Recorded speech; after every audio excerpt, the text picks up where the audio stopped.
नमस्कार, खबरों की खबर में आपका स्वागत है। एक पुरानी कहावत है, every victory has 100 fathers and every loss, every defeat is a bastard child. मतलब ये जीत का सेहरा सिर पे बांधने के लिए तो कई लोग खड़े हो जाते हैं, लेकिन हार का ठीकरा अपने सर पे ना फूटे उसके लिए राजनीति में कई तरह की जुगत लगाई जाती है। भारतीय जनता पार्टी में कोहराम मचा हुआ है और बड़ी खबर आ रही है कि अध्यक्ष जेपी नड्डा की छुट्टी होने वाली है और खेमेबाजी चल रही है। तीन नाम सामने आ रहे हैं कि कौन होगा अगला भारतीय जनता पार्टी का अध्यक्ष। वो 3 नाम के ऊपर मैं चर्चा करूंगा, लेकिन किस तरीके से सारे जिम्मेदारी नड्डा के सर पे फोड़ा जा रहा है कि इन्होंने बर्बाद कर दिया, वो भारतीय जनता पार्टी की इनसाइड स्टोरी लेकर के मैं आया हूं। खबरें आ रही है, छप रही है, सूत्रों के हवाले से खबरें छपवाई जा रही है, बताया जा रहा है कि किस तरीके से और क्यों ये चुनाव भारतीय जनता पार्टी हारी।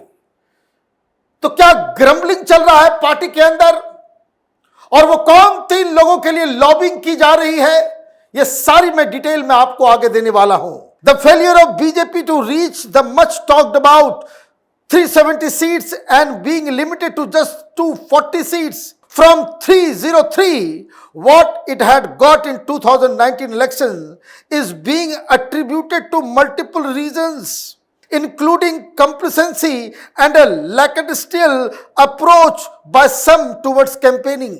According to a senior and a respected BJP insider, Nadda was appointed as working president in June 2019, and on 20th January 2020 he was appointed as the full-time president of the party, replacing Shah. During Nadda's 5-year tenure, assembly elections took place in 29 states, out of which BJP came to power alone or with allies in 16 states, giving him a strike rate of 55. ये कह रहे हैं कि भाई इनका performance ही खराब है और बकायदा तोल मोल किया जा रहा है, और बात भी सही है। वैसे तो ब्रांड मोदी, अमित शाह, चाणक्य, तरह तरह की बातें की जा रही थी, लेकिन हार जब हुई है, सीटें मन मुताबिक नहीं आई हैं, तो लोग बकायदा बता रहे हैं कि भाई कहां कहां आप चुनाव लड़े और कहां कहां हारे। आप जरा इस टेबल पर जरा ध्यान दीजिए। जहां भारतीय जनता पार्टी जीती है अलायंस के साथ या अकेले, उसका आप लिस्ट देखिए। हरियाणा, बिहार, असम, पुडुचेरी, गोवा, उत्तराखंड, मणिपुर, गुजरात, त्रिपुरा, नागालैंड, छत्तीसगढ़, मध्य प्रदेश, राजस्थान, अरुणाचल प्रदेश, उड़ीसा और आंध्र प्रदेश। लेकिन इसमें से लगभग आधे 29 में से आप 16 जीतते हो, उसमें लगभग 8-9 इस तरह के राज्य हैं जिसमें आप इंडिपेंडेंटली नहीं जीतते, अलायंस के साथ जीतते हो। तो ये कौन सा कमाल आप कर रहे थे? ऐसे तो हवा चल रही थी, हर जगह प्रधानमंत्री मोदी का नाम लेकर के उम्मीदवार जो है घर में बैठ जाते थे कि भाई मोदी आएंगे, प्रचार करेंगे, जीत जाएंगे। यही हाल लोकसभा के चुनाव में हुआ, टिकट गलत तरीके से बांटे गए। तो खैर ये सारी कहानी बीजेपी के अंदर अभी तो एनालिसिस होना बाकी है। लेकिन कहां आप हारे? महाराष्ट्र हार गए, झारखंड हार गए, दिल्ली, वेस्ट बंगाल, तमिलनाडु, केरल, पंजाब, हिमाचल प्रदेश, मेघालय, कर्नाटक, मिजोरम, तेलंगाना और सिक्किम। तो ये सारा जोर घटाव किया जा रहा है। क्यों? क्योंकि ठीकरा फोड़ा जाएगा जेपी नड्डा के नेतृत्व के ऊपर कि प्रेसिडेंट ठीक से पार्टी को चला नहीं पाए। तो अब इनको रिप्लेस कौन करेगा? 3 नाम सामने आ रहे हैं और उसके लिए लॉबिंग शुरू हो गई है। पहला नाम है हरियाणा के पूर्व मुख्यमंत्री खट्टर साहब, दूसरा नाम है शिवराज सिंह चौहान और तीसरा नाम है CR पाटिल, गुजरात भारतीय जनता पार्टी के अध्यक्ष। क्या हो रहा है, क्या खबर उसके जरिए आ रही है?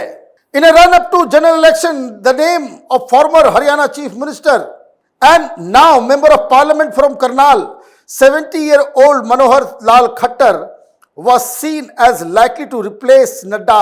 However, a section within the party are talking about Former Madhya Pradesh Chief Minister Shivraj Singh Chauhan as party president, apart from having more than 15 years of experience as a chief minister of a large state, Chauhan also has significant experience of working in the organization given his stint with the Akhil Bharatiya Vidyarthi Parishad and Bharatiya Janata Yuva Morcha. Lobby बन गया.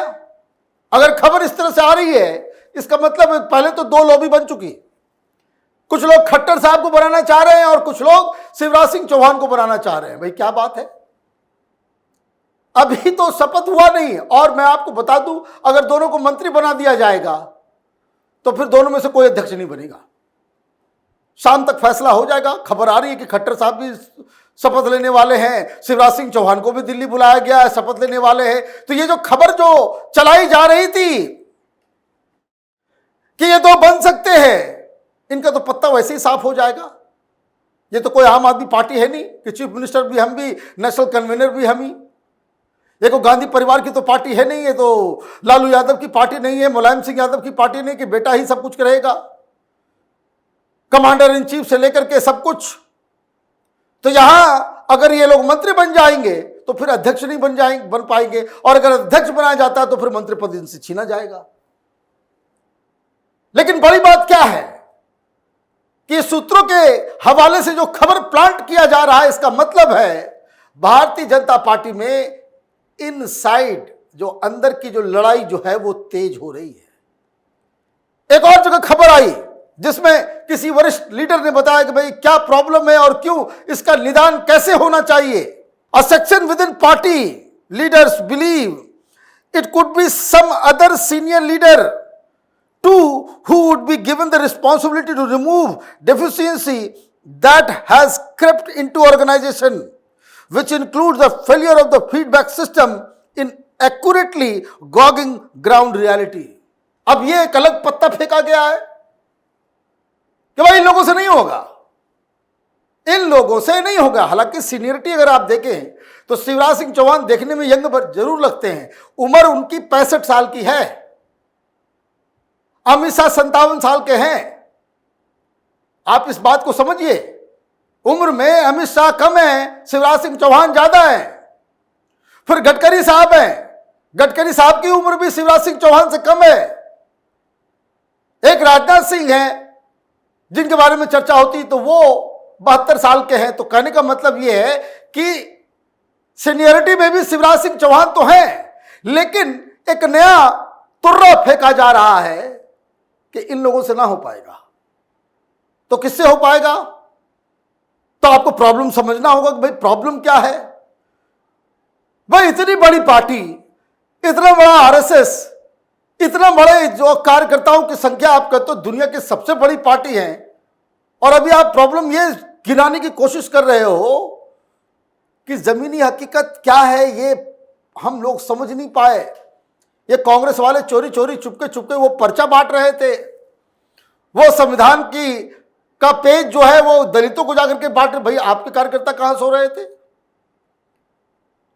अब ये बताया जा रहा है कि ये जो ग्राउंड रियलिटी को हम लोग समझ नहीं पाते हैं. भाई समझेंगे कैसे आप? कार्यकर्ताओं को घर बिठा दिया है, एजेंसी वालों को पैसे दे दे करके आप लोगों ने इतना माथा चढ़ा लिया है कि सब कुछ जो एजेंसी कहती है वही काम होता है. जो काम कार्यकर्ताओं को करना चाहिए आप प्रोफेशनल से लेकर के आ गए हो. भाई एमएनसी चलाओ, फिर कंपनी चलाओ, मैनेजमेंट के लोगों को बुला रखा है पार्टी चलाने के लिए. तो ऐसे में तो पॉलिटिकल पार्टी नहीं चलती. कंपनियां चल सकती है, पॉलिटिकल पार्टी नहीं चल सकती. आप एजेंसी हायर कर रहे हो तो एजेंसी वाले को आप निकाल बाहर करो कि नहीं चाहिए एजेंसी. लेकिन ये सारी चीजों के पीछे की कहानी क्या है कि कोई एक ऐसा व्यक्ति चाहिए जो पूरे ऑर्गेनाइजेशन को फिर से रीस्ट्रक्चर कर सकता हो. कैसे हमारे लोग ग्राउंड पे काम करें और फीडबैक सिस्टम हमारा जो है मजबूत हो, वो कौन कर सकता है? तो इसके लिए तो सीआर पाटिल से बेहतर आदमी कोई नहीं है हिंदुस्तान में किसी भी पार्टी में.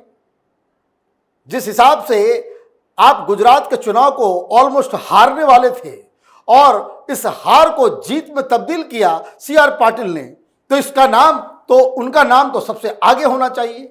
लेकिन फैक्टर बहुत सारे हैं. गुजरात के लोगों को बुलाया जाएगा, नहीं बनाया जाएगा। अभी सब लोग इसी चक्कर में लगे हुए हैं कि कौन ओबीसी है, कौन राजपूत है, कौन ब्राह्मण है, कौन किस राज्य से आ रहा है।